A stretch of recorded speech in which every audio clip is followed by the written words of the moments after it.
The U.S. rifle caliber .30 M1, commonly known as the Garand, is not only a dependable weapon, it also has a terrific wallop, better known as firepower. In fact, one man firing a Garand can do nearly as much damage as 3 men using the old-type Springfield rifle with its hand-operated bolt.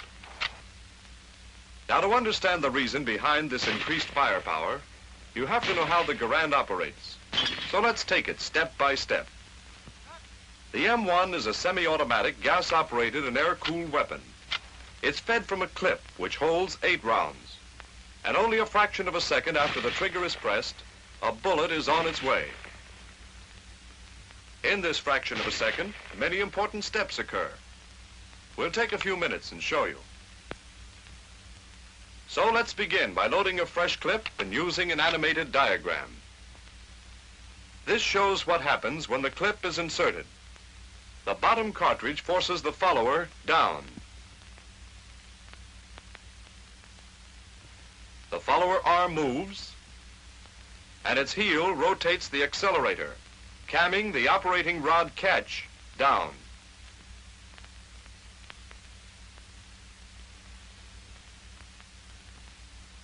We'll now add the operating rod, spring, and bolt to the diagram. Notice that the bolt is held to the rear by the operating rod, and the rod is held by its catch. Now watch the accelerator as the follower moves down. It rotates, camming the operating rod catch down. When the catch disengages, the rod starts forward, pushed by its compressed spring, and carries the bolt with it. Take a closer look at the bolt. As it moves forward, a cartridge is stripped from the clip and guided into the chamber by the feed ramp.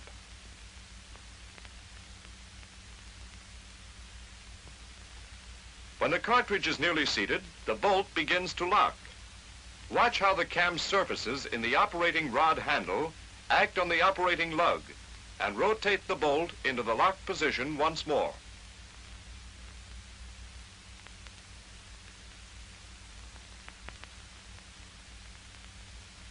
Here's the same action on the rifle itself. Now, as the bolt locks, the extractor snaps into the extractor groove, and the ejector is forced into the face of the bolt, compressing the ejector spring. Remember that this happens as the bolt is locking.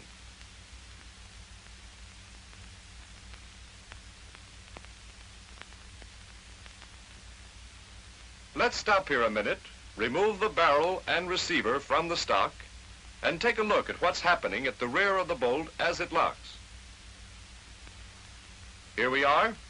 Now watch the firing pin tang line up with a cutout slot in the receiver bridge when the bolt rotates.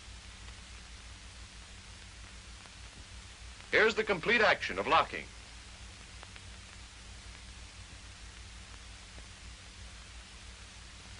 Now that the bolt is locked, we're ready to fire.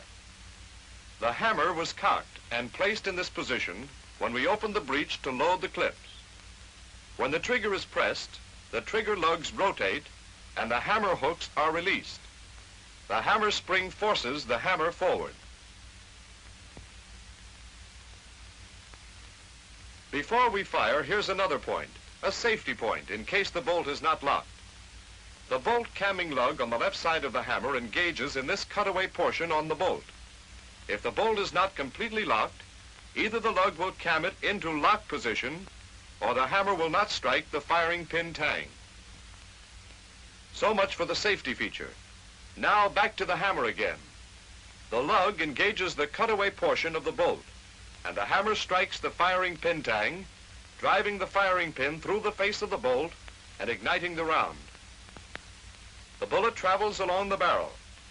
Part of the exploding gases escape into the gas cylinder through the gas port, and this gas pressure drives the piston and operating rod back. The operating rod moves back about 5/16 of an inch before it hits the operating lug. In other words, the projectile leaves the muzzle before unlocking begins.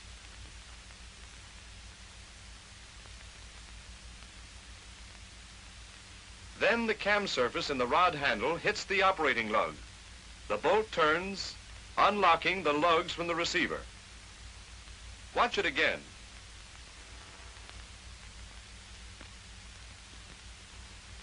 The left operating lug cams against a small surface in the receiver, withdraws the bolt slightly, and breaks the cartridge case loose.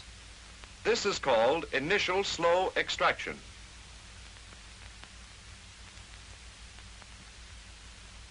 At the same time, the bolt camming lug is cammed out of its notch and forces the hammer away from the firing pin tang.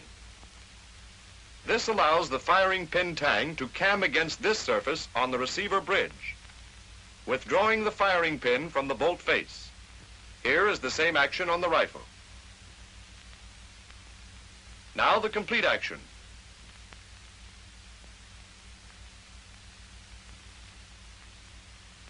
The bolt then is free to move on, and the operating rod continues back with the bolt, compressing the operating rod spring.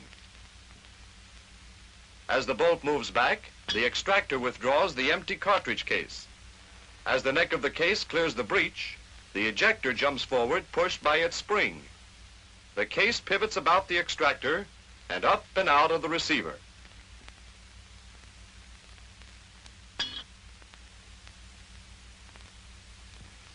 Here's the same thing in animation. Now, as the bolt moves to the rear, it forces the hammer back, which compresses the hammer spring. There the bolt is back, and the hammer is caught by the sear. But look at it again.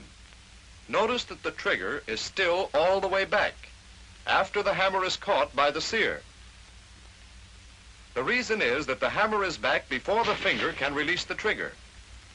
Watch this action in slow motion.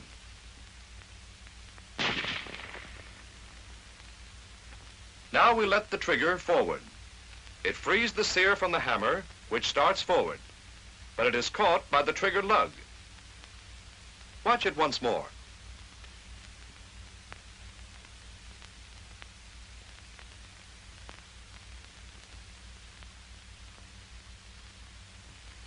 Let's take a look at this same action on the rifle itself. Here's the trigger mechanism. Watch the hammer move up and catch on the trigger lug as the trigger is released. It's a very slight movement.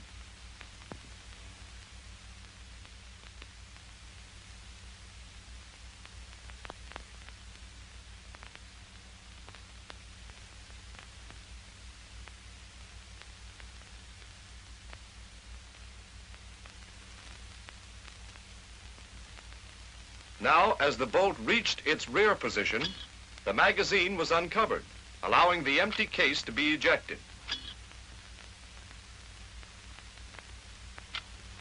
We'll use the diagram and take the bolt to the rear again. Notice the follower move up, pushed by the follower arm, rod, and spring.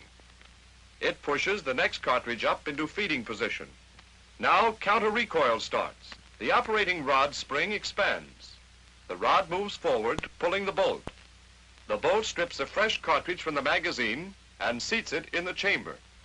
The bolt locks, and we're ready to fire again. The rifle will fire each time the trigger is pressed until the magazine is empty.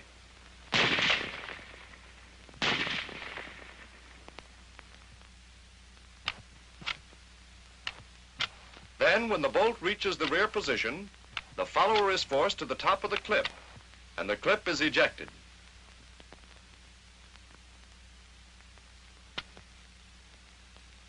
Here's how it's done. Notice the curve part of the follower rod. It cams the operating rod catch up, and the catch holds the operating rod back. Let's repeat it.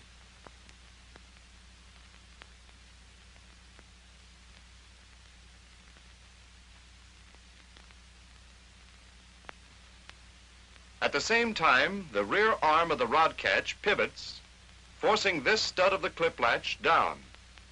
The clip latch spring is compressed, and the latch disengages from the notch in the clip. The clip ejector forces the clip up and out of the receiver.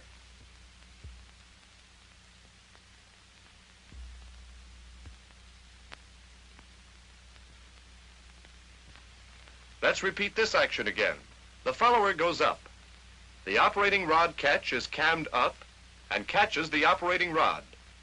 The latch releases the clip and it's kicked out of the receiver.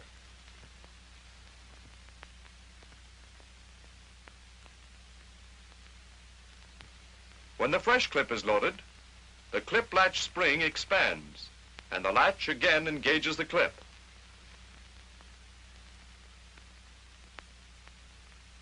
The operating rod once more is released and the bolt goes forward, loading a new round.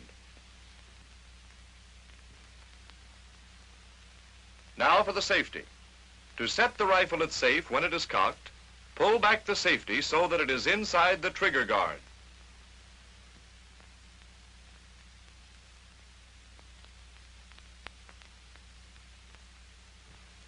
Here's what happens. The safety rotates about the safety stud, and this hook engages the lug on the hammer. The trigger can't be pulled because the trigger lug is blocked by this hump on the safety. One more point. In case of a misfire, the trigger can be cocked by pulling the trigger guard down. Watch the cocking action.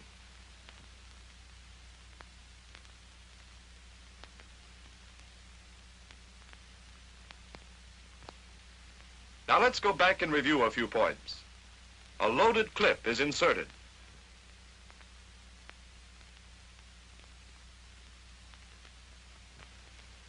The follower arm and accelerator rotate, camming the catch down and releasing the operating rod, which starts forward. The rod and bolt move forward. A cartridge is stripped and guided into the chamber. Now the bolt begins to lock. At the same time, the extractor snaps into the extractor groove and the ejector is forced back into the bolt. The firing pin tang lines up with a cutout slot and we're ready to fire.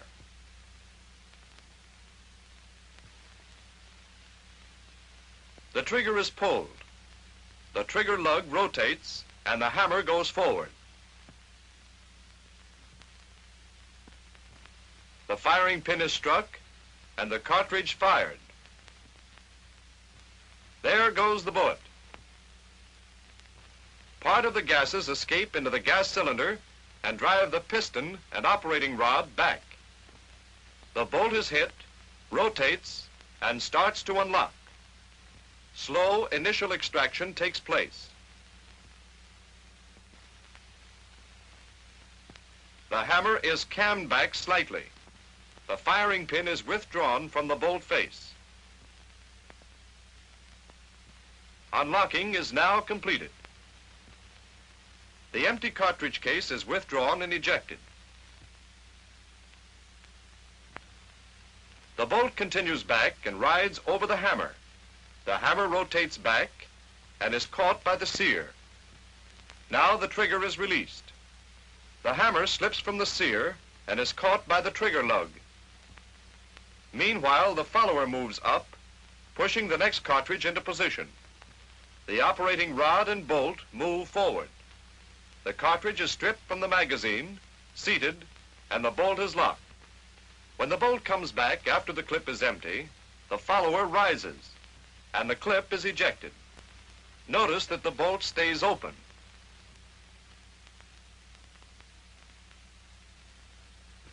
Well, that's the inside story of the M1 rifle, and it took quite a while to show what happens in just a fraction of a second. However, a knowledge of how the gun operates will help you plenty. Whether you're in the field or in the shop, if you know your weapon thoroughly, you can keep it firing.